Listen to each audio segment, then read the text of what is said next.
Сәлеметсіздер ме? Менің есімім Гүлнар, жасым 60-та. Мен өзімнің нәтижеммен жаңа бөлістім, осы эллипсигіз өнімін ішкеннен бері. Енді бір тағы қызыма, немерелеріме бердім осы дәруменді. Ол бірінші қызым ішкеннен кейін біраз ауырды. Ауырғаннан кейін 2 күннен кейін 10 күн ішті, 2 күннен кейін мұрнынан ірің аралас қан түсті. Бұл гайморит, хронический гайморит еді.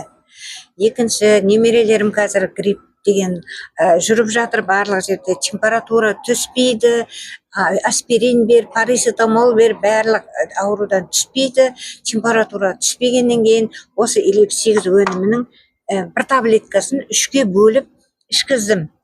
3-ке бөліп ішкізгеннен кейін немерелерімнің температурасы да түсті, жөтелгендері де кетті. Сіздерге кеңес берер едім, осы өнімді алып ішуді.